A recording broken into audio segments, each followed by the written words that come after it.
Hi hello అందరికీ నమస్తే.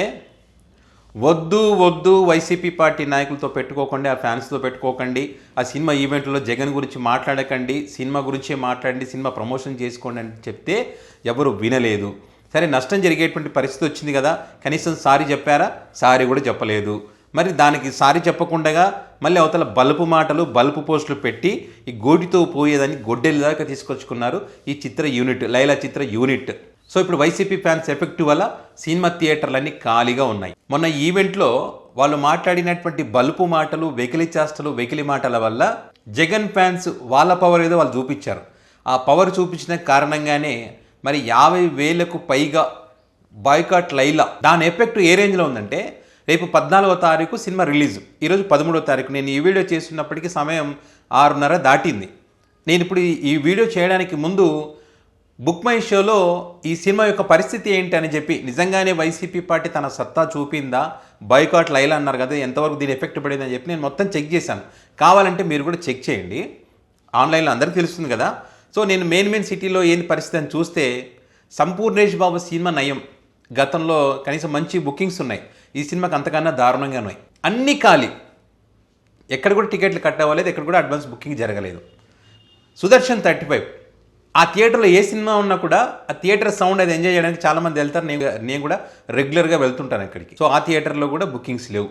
AMB అక్కడ కానీ, కూకటిపల్లి కానీ, చింతల్ కానీ, బాలాపూర్ కానీ, బాల్నగర్ కానీ, సికింద్రాబాద్ కానీ, పంజగుట్ట కానీ, ఒక ప్రసాద్ మల్టీప్లెక్స్లో మార్నింగ్ 8:30కి అయితే బుకింగ్స్ ఉన్నాయి. ఎందుకు ఉన్నాయి అవి కూడా అంటే, మామూలుగా అక్కడ మార్నింగ్ షో రివ్యూస్ చూడడానికి, రివ్యూస్ చెప్పేటువంటి వాళ్ళు అక్కడికి వెళ్తారు, సినిమా చూస్తారు, మీడియా వాళ్ళు వెళ్తారు. సో అక్కడ బుకింగ్స్ ఉన్నాయి. మరి మీ 11:30కి కానీ మిగతా టైం 2 o'clock కానీ మళ్ళీ బుకింగ్స్ లేవు. అంత దారుణంగా అయింది. అంటే ఒక సినిమా రిలీజ్కు ముందు కనీసం బుకింగ్స్ ఉంటాయి, కానీ ఇక్కడ ఏం బుకింగ్స్ లేవు. అంటే దానికి కారణం ఏంటంటే, వీళ్ళు చేతులా చేసుకున్నటువంటి పరిస్థితి. వైసీపీ పార్టీ నాయకులని గెలికి బాయ్కాట్ లైలా అని చెప్పి వాళ్ళు భారీ ఎత్తున ట్వీట్ పెట్టడం, అది ట్రెండ్ అవ్వడం, దాని ఎఫెక్ట్ ఈరోజు ఈ సినిమా నష్టాల బారిన పడే విధంగా ఉంది. పోనీ ఇంత జరుగుతున్నప్పుడు ఇప్పటికైనా మరి ఎవరైతే ఈ వివాదానికి కారణమైనటువంటి పృథ్వీ ఉన్నాడో, కనీసం ఆ వ్యక్తి అయినా సరే ఒక నిర్మాత నష్టపోతున్నాడు కదా అని చెప్పి సారి చెప్పేటువంటి ప్రయత్నం చేశాడా? నా వల్ల ఎవరైనా మనోభావాలు దెబ్బతిని ఉంటే కనుక క్షమించండి అన్నాడా? అనలేదు. ఆయన తగ్గనంటున్నాడు. మరి ఈయన తగ్గననుకుంటా ఆయన భార్యను తెర మీదకి తీసుకొచ్చి పెట్టారు. మరి ఎందుకు ఆ మహిళ చేత మాట్లాడిస్తారో మనకైతే అర్థం కాలే. మరి దీని వెనక ఏమైనా కుట్ర ప్లాన్ చేశారో, మరి వీళ్ళు ఏదైనా రెచ్చిపోయి ఆమెను ఏమన్నంటే దీన్ని మళ్ళీ కాంట్రవర్సీ చేయాలనుకున్నారో, ఏం చేయాలనుకున్నారో తెలియదు. కానీ ఆమె ఏం మాట్లాడుతూ ఉంది, నా భర్త ఈవెంట్లో అసలు రాజకీయమే మాట్లాడలేదని చెప్తా ఉంది. ఆమె మాట్లాడిందంతా రాజకీయమే కదమ్మా. అక్కడ సినిమా గురించి ఎక్కడ మాట్లాడాడు? ఎక్కడ?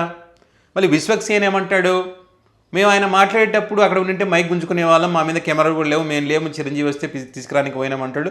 మళ్ళీ డిన్నర్ చేస్తున్నామంటాడు, లంచ్ చేస్తున్నామంటాడు, ఇంకేదేదో చెప్తున్నాడు. ఇంటికి పోయిన తర్వాత చూసుకుంటే, అరే ఇంత జరిగిందా, ఇది మాట్లాడారా, నాకు అసలు తెలియదని చెప్పి ఆయన సినిమా డైలాగులు, సినిమాలు యాక్టింగ్ చేస్తారు కదా, ఆ రేంజ్లో యాక్టింగ్ చేస్తూ ఉన్నాడు. కనీసం ఇంటికి పోయిన తర్వాత చూసుకున్నప్పుడైనా నువ్వు పోస్ట్ పెట్టొచ్చు కదా, ఇది నిజంగా ఒక పార్టీని ఉద్దేశించో ఇంకో కాంట్రవర్సీ అయ్యే విధంగా ఉంది, సినిమా నష్టం జరిగే విధంగా ఉంది, బాయ్కాట్ లైలా అని చెప్పి ట్వీట్లు పడతా ఉన్నాయి, ఇది ఇంకా ఎక్కువైతే సినిమా నష్టపోయే అవకాశం ఉంటుంది, సో ఈ రకంగా చేస్తే నా కెరీర్ కూడా దెబ్బతింటుంది, నిర్మాత నష్టపోతాడు అని చెప్పి ఆలోచించి మరి చిన్న ఒక పోస్ట్ పెట్టొచ్చు కదా. సో దీనివల్ల ఎవరైనా ఇబ్బంది కలిగి ఉంటే కనుక క్షమించనని ఒక సారీ అని చెప్పి ఒక మాట చెప్పి ఉంటే కదా ఇంత దూరం పోయేది కాదు కదా. తర్వాత మళ్ళీ సినిమా ఇండస్ట్రీలో ఎవరో చెప్పారని చెప్పి వాళ్ళతో పెట్టుకోవద్దు, వాళ్ళతో పెట్టుకుంటే సినిమా నష్టపోతుంది, ప్రెస్ మీట్ పెట్టి క్లారిటీ ఇవ్వండి అని చెప్తే క్లారిటీ ఇవ్వండి అని చెప్తే ప్రెస్ మీట్ పెట్టారు. ప్రెస్ మీట్లో కూడా ఎట్లా మాట్లాడాడు ఆయన, తప్పు నాదే అంటారు, సారీ నేనే చెప్పాలంటారు అని చెప్పి, ఆ గుడ్డు పెట్టే కోడికి తెలుస్తుంది దాని బాధ అంటే, మరి నీకేం తెలుసు దాని బాధ? నువ్వేమైనా డబ్బులు పెడతా ఉన్నావా? మళ్ళీ అక్కడ ఉన్నటువంటి వాళ్ళని అడుగుతూ ఉన్నాడు, మీరు 1000 రూపాయలు పెడితే మీకు తెలుస్తుంది అని చెప్పి వాళ్ళని అంటూ ఉన్నాడు. నువ్వేమైనా 1000 రూపాయలు పెట్టావా? నువ్వేమైనా ఫ్రీగా సినిమా చేసావా? నువ్వు రెమ్యునరేషన్ తీసుకునే కదా సినిమా చేసావు, ఆ నిర్మాత ఏమైనా ఫ్రీగా చేసి పెట్టలేదు కదా. నష్టపోయేది ఎవరు? మీ బల్పు బాటల వల్ల, మీరు చేసే వెగిలి చేష్టల వల్ల సినిమా నష్టపోయేది ఎవరు? నిర్మాతనే కదా. మళ్ళీ ఇదంతా మరి ఆ ప్రెస్ మీట్ పెట్టి అక్కడితో ఊరికే ఉన్నాడా? మళ్ళీ తన ఇన్స్టాగ్రామ్లో, తన ఎక్స్ వేదికగా మళ్ళీ మిడిల్ ఫింగర్ చూపిస్తూ పోస్ట్ పెట్టాడు. దీన్ని బల్బ్ అనక ఏమంటారు? నేను తగ్గను అనుకుంటే ఇదే రకంగా మిడిల్ ఫింగర్లు చూపిస్తూ పోస్టులు పెడితే ఇతర వైసీపీ ఫ్యాన్స్ కూడా తగ్గాలమ్మా, తగ్గకపోతే నష్టం నీకే. సినిమా నిర్మాత ఒక్క సినిమాతో నష్టపోతాడు, కానీ హీరోగా నీ కెరీర్ నాశనం అయ్యే అవకాశం ఉంటుంది. ఎందుకంటే అన్ని వర్గాల ప్రేక్షకులు, అన్ని పార్టీలో ఉండేటువంటి సినీ అభిమానులు, వాళ్ళందరి సినిమా చూస్తేనే సినిమా సక్సెస్ అవుతుంది. వాళ్ళు 100 రూపాయలు పెట్టి సినిమా చూస్తేనే సినిమా నువ్వు హిట్ అవుతుంది. వాళ్ళు ఆదరిస్తేనే ఈరోజు మీరు స్టేజ్లో ఉన్నారు. వాళ్ళు 100 పెట్టినా, 200 పెట్టినా, 300 పెట్టినా కూడా టికెట్ కొని సినిమా చూస్తున్నారంటే మిమ్మల్ని వాళ్ళు ఆదరిస్తున్నారు.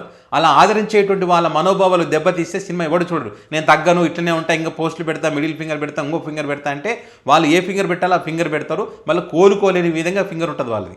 అది గమనించాలి. అది గమనించి తగ్గాలి. తగ్గనంటే కుదరదు. ఇక్కడ మళ్ళీ రెచ్చగొట్టే విధంగా మిడిల్ ఫింగర్ చూపిస్తే నేను తగ్గనంటే వైసీపీ పార్టీ వాళ్ళు కూడా అదే రకం, మేము తగ్గేదే లేదు, నువ్వు ఎంతవరకు పోతావు, మేము అంతకు మించిపోతామని చెప్పి వాళ్ళు కూడా ఇంకా ట్వీట్లు ఎక్కువ పెడతా ఉన్నారు. ఇంకా పెరిగిపోతూ ఉన్నది. తెల్లారితే సినిమా రిలీజు, బుకింగ్స్ లేవు, థియేటర్లు ఖాళీ. ఏంది పరిస్థితి? నిర్మాత సంకనాకిపోతాడు. సినిమా బాగుందంటేనే థియేటర్కి వచ్చే పరిస్థితి లేదు. ఓటీటీలో వస్తుంది కదా చూద్దాంలే అనుకుంటారు. ఇంకా యావరేజ్ అంటే, ఇంకా సినిమా బాగాలేదంటే, ఇట్లాంటి పరిస్థితులు వస్తే ఏంది సినిమా పరిస్థితి? నీ పరిస్థితి ఏంది? పెద్ద పెద్ద హీరోలే సంకనాకిపోయారు. పైగా ఈ సినిమా ట్రైలర్లో ఏమైనా ఉందా, విషయం ఉందా? ఏమీ లేదు. అదే వెకిలి చేష్టలు, ఫ్యామిలీతో వచ్చి చూసేటువంటి పరిస్థితులు నాకు కనిపించట్లేదు ఆ ట్రైలర్లో చూస్తుంటే. సో అలాంటప్పుడు చాలా జాగ్రత్తగా ఒక పద్ధతి ప్రకారం సినిమాకు ప్రమోషన్ చేసుకొని అన్ని వర్గాల ప్రేక్షకులు నాకట్టుకునే విధంగా ఆ పార్టీ ఈ పార్టీ అని కాకుండా రాజకీయాలకు సంబంధం లేకుండా ఆ సినిమా ప్రమోషన్ చేసుకోవాలి. అంతేగాని ఈ రకంగా పోస్టులు పెట్టి నా సినిమాని రాజకీయాలకు లాగొద్దు అంటే, అసలు రాజకీయాన్ని తీసుకొచ్చిందే మీరు కదా సినిమాల్లోకి. మొన్న పృథ్వీరాజు మాట్లాడేటప్పుడు నేను లేనంటారు. పృథ్వీరాజు మాట్లాడితే దాన్ని ఖండించరు, ఆ వ్యక్తి చేత సారీ చెప్పించరు. మరి చిరంజీవి గారేమో అదే ఈవెంట్లో ప్రజారాజ్యం పార్టీ రూపాంతరం చెందింది జై జనసేన అన్నాడు. మరి అంత రాజకీయమే కదా మాట్లాడి, సినిమా ఎక్కడ మాట్లాడారు అక్కడ? మరి ఇంత జరిగిన తర్వాత నష్టం జరుగుతుంది అన్నప్పుడు, మరి అవతల వ్యక్తుల మనోభావాలు దెబ్బతిన్నప్పుడు, దాని ద్వారా సినిమా నష్టపోతుందని తెలిసినప్పుడు ఏం చెప్పాలి? సారీ చెప్పాలి. కానీ మీరేం చెప్తారు? రెచ్చగొట్టే విధంగా మిడిల్ ఫింగర్లు చూపిస్తూ ఉన్నారు. సో మీ బల్బు కారణంగా ఈరోజు థియేటర్లన్నీ ఖాళీగా ఉన్నాయి. మొదటి 3 రోజులు మంచి బుకింగ్స్ ఉండి మంచి కలెక్షన్స్ వస్తేనే సినిమా బతికి బట్ట కట్టగలదు. కానీ మీరేం చేస్తూ ఉన్నారు? ఆ సినిమా రిలీజ్కి ముందే చంపేస్తూ ఉన్నారు. ప్రీ రిలీజ్ ఈవెంట్ని సినిమాని చంపేస్తూ ఉన్నారు. సినిమా ప్రారంభం వస్తున్నప్పుడే చంపేస్తూ ఉన్నారు. Cinema shooting ప్రారంభమైనప్పుడే. మీ మాటలతో, మీ పోస్టింగ్లతో ఇప్పటికైనా నష్టపోయింది ఏమీ లేదు. ఈ సినిమాకి సంబంధించి ఎవరైతే ఈ వివాదానికి కారణమయ్యారో ఆ వ్యక్తిగత క్షమాపణ చెప్పించండి. ఏదైతే ఆ సీన్ అంటున్నారో ఆ సీన్ తీసేస్తున్నామని చెప్పండి. కనీసం సినిమా ఆడడానికి అవకాశం ఉంటుంది, ఎంతో కొంత నష్టం పూడ్చుకోవడానికి అవకాశం ఉంటుంది. వీడియో చూసే వాళ్ళందరూ కూడా కావాలంటే చెక్ చేయండి. బుక్ మై షోకు వెళ్ళి ఏంది సినిమా యొక్క పరిస్థితి, టికెట్ల యొక్క పరిస్థితిని కావాలంటే మీరు కూడా చెక్ చేయండి. చెక్ చేసి కామెంట్ రూపంలో మీ అభిప్రాయాన్ని పెట్టండి.